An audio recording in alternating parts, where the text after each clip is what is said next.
കേരളത്തിലെ മനുഷ്യ വന്യജീവി സംഘർഷത്തിന്റെ ഏറ്റവും രൂക്ഷമായിട്ടുള്ള മേഖല വയനാടാണ്. ഞാനത് പഠിക്കാൻ ശ്രമിച്ചപ്പോൾ വന്ന മറുപടി മൊസൈക്ക് ഇടുന്ന പോലെയാണ്. മൊസൈക്കിനകത്ത് ചിപ്സ് ഇടുന്നത് പോലുള്ള ഒരു ടെറൈനാണ്. നിശ്വാസവും മനവും അങ്ങനെ ചേർന്ന് കിടക്കും. അതുകൊണ്ടാണ് വളരെ രൂക്ഷമായ പ്രശ്നം.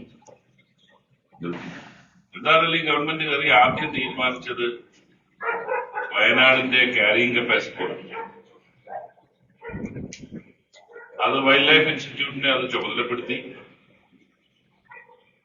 പ്രത്യേകിച്ച് കടുവകളുടെ എണ്ണവും ആനയുടെ എണ്ണത്തെ കുറിച്ചുള്ള ക്യാരിയിങ് കപ്പാസിറ്റി പഠിക്കാനുള്ള തീരുമാനം ഓഗസ്റ്റ് 6-ാം തീയതി പാലക്കാട് വെച്ച് വൈൽഡ് ലൈഫ് ഇൻസ്റ്റിറ്റ്യൂട്ടിന്റെ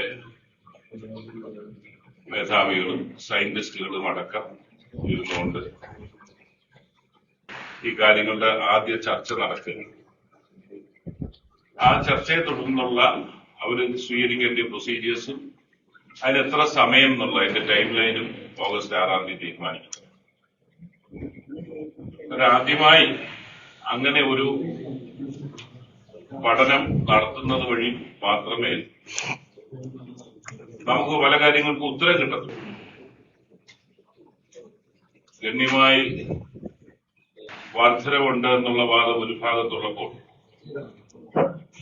ആനയുടെ അടക്ക എണ്ണത്തിൽ വർധനമില്ല എന്നുള്ള മറ്റു കണക്കുകളും രണ്ടും ഗവൺമെന്റ് ഉണ്ട്. ഇത് വന്നു കഴിയുമ്പോൾ നമുക്ക് വ്യക്തത ഉണ്ടാകും. പ്രത്യേകിച്ച് കടുവയുടെ കാര്യത്തിൽ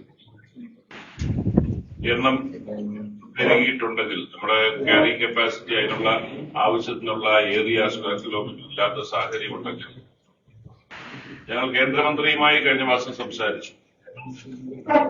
അവരും പറഞ്ഞു മറ്റ് ടൈഗർ റിസർവുകളിലേക്ക് നമുക്ക് മാറ്റാൻ സാധിക്കും എന്നവർ പറഞ്ഞു.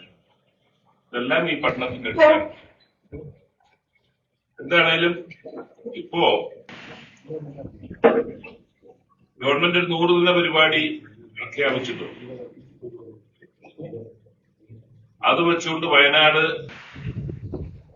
60 കിലോമീറ്റർ പുതുതായിട്ടുള്ള സോളാർ ഫെൻസ് സ്ഥാപിക്കും.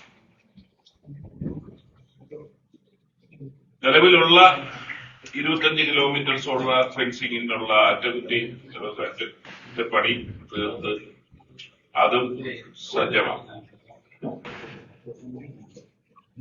100 കിലോമീറ്റർ വനത്തിന്റെ അവിടെ ചേർന്നുള്ള റോഡിന്റെ വിസ്റ്റ ക്ലിയറൻസ് നടത്തും. വിസ്റ്റ ക്ലിയറൻസ് വളരെ പ്രധാനപ്പെട്ട കാര്യങ്ങളിലൊന്നാണ്. അത് വനം വകുപ്പിന്റെ നേതൃത്വത്തിൽ ഞങ്ങൾ ചെയ്യാനുള്ളത് ചെയ്യുമ്പോൾ അതാണ് ഞാൻ പറഞ്ഞ മറ്റേ അഗ്രികൾച്ചർ മിനിസ്റ്ററോട് ഇരുന്നിട്ട് ഞങ്ങൾ മറ്റു വകുപ്പുകളും PWD റോഡുകൾ അടക്കം പഞ്ചായത്ത് റോഡുകൾ ഇവരെല്ലാവരും ഇത് ഒരു പ്രക്രിയ നടത്തും. അതുപോലെ വനം വകുപ്പിന്റെ 100 കിലോമീറ്റർ 100 ദിവസത്തിനകം ക്ലിയർ ചെയ്യും. 4 പുതിയ RRTകൾ കൂടെ വയനാടിന് ഈ 100 ദിവസത്തിനകം നൽകുന്നത്. ഇത്രയുമാണ് പൊതുവെ 100 ദിന പരിപാടിയുടെ ഭാഗമായി എനിക്ക് നിങ്ങളെ അറിയിക്കാൻ. അതായത് ഓണത്തിന് മുമ്പായിട്ട് തന്നെ 2 ദിവസം വരാനൊക്കുമെന്നാണ് ഞാൻ നോക്കുന്നത്. അന്ന് അഗ്രികൾച്ചർ മിനിസ്റ്ററും കൂടെ സമയം നോക്കിയിട്ട് വിശദാംശങ്ങൾ നമുക്ക് കൂടുതൽ പിന്നീട് ചർച്ച ചെയ്യാം.